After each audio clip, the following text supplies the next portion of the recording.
So on the worksheet you had today, we looked at something called the approximation method. So what does that mean? That this is a good sort of shortcut, or so this is a good shortcut for simplifying our math in ICE table problems. Okay, now let's go over the logic of approximation if you did not understand what was on the homework sheet.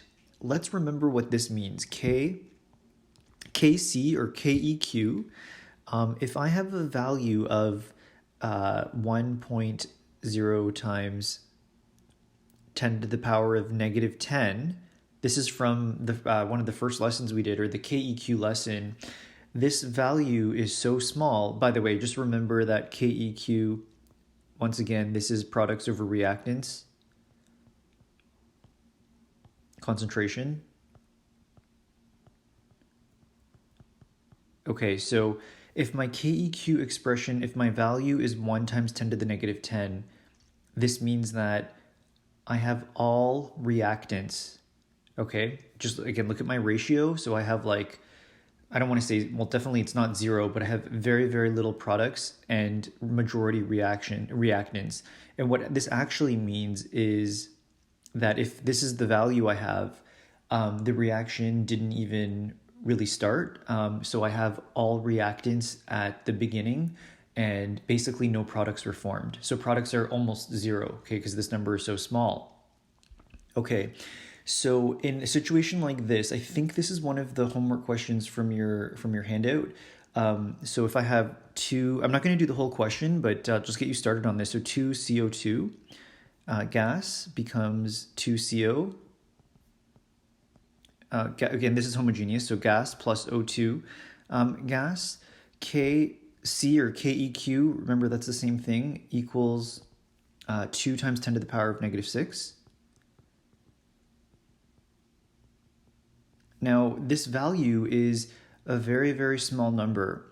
It's not quite as small as this value up here, so I know that the forward reaction is going, it's proceeding, but not a lot of the reactants are forming, not a lot of products are being formed. So this equilibrium, at equilibrium, this reaction, it favors the reactants. Okay, now because this favors the reactants, this tells me that the reactants don't change very much. So if I set up an ICE table for this, I know that CO2 initially have 0.6 moles per liter, 0 of these products. At the end, this will change by negative 2x. This will change, CO will change by positive 2x. O2 will change by plus x.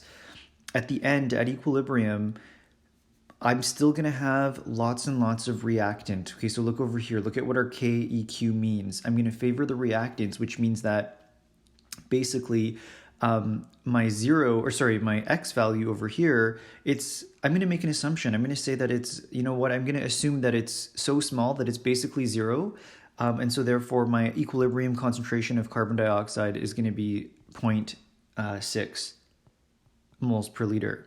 Okay, I'm making an assumption there now. It's not going to be probably exactly this. It'll be a little bit off. It might be 0.5999 or 0.5998.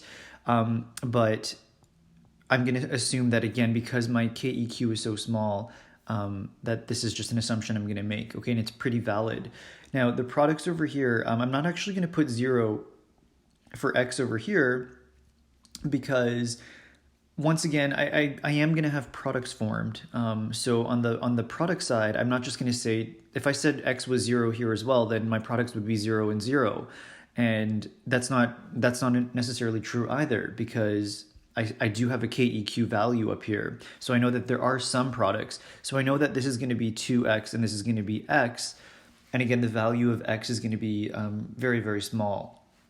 Okay, now, why is this a mathematical shortcut? Because it makes my equation easier. So when I plug this in, I'll skip a step here. So this will be 2.0 times 10 to the power of negative 6. So this is my KEQ equals concentration of carbon monoxide, squared times the concentration of oxygen over the concentration of carbon dioxide is 0.6. So rather than saying 0.6 minus x, I save myself a little bit of math here, okay? Now, when you solve this question, again, I think the written answers are on PDF on D2L.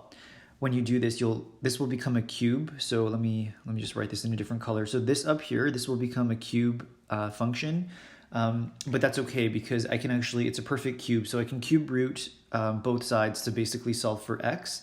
And when I do so, actually, I'll just fast forward to the answer. The x should be 6.69 times 10 to the power of negative 3. Okay, and of course I plug this in back into my ICE table over here to find my concentration of products at equilibrium. Now, one last thing I want to say is, let me change the slide here. In your reading, there's a little shortcut, I guess, trick you can use. I think it tells you to say to multiply KEQ or KC, multiply this by 1,000. And if you get a number that is, so whatever this is, if you multiply it by 1,000 and you get a number that is much smaller than my initial concentration of reactants, then I can approximate, I can use this to approximate that x would equal 0. Okay, or we can assume that x would equal 0. So you can use this little shortcut. Now, you notice I didn't do that on the previous slide. So let me flip back. So over here, I didn't even do that because I eyeballed it. Okay, so I just eyeballed this to say, okay, 10 to the negative 6, this is pretty close to 10 to the negative 10. So yeah, it didn't change by much.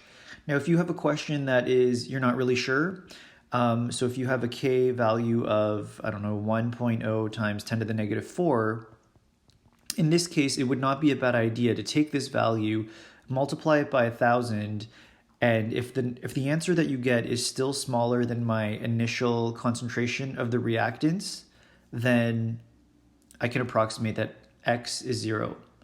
Okay, and this is a lot of jargon as well. So hopefully this makes sense. I know I say that a lot, but hopefully it actually does make sense. If you get a value of so you can eyeball it, you'll have to use your judgment. The other thing is, someone brought up a good point in class. I'll scroll back over here. If I did not approximate, so if I said this is 0.6 minus 2x, okay, and down here, if I do the same thing, now you can still do the math, but the problem is because I have it's not a perfect cube now. This will be a cube over x. It becomes harder to solve mathematically. Now you guys might have strategies to do that, but that math, we're not going to go beyond the quadratic formula, okay, in this for this course or for equilibrium, our expectations. So yeah, so you could be more exact and you can actually make this 0.6 minus 2x. You don't have to approximate, but trust me that approximation will be so much easier mathematically. It's a really good shortcut for small KEQ values.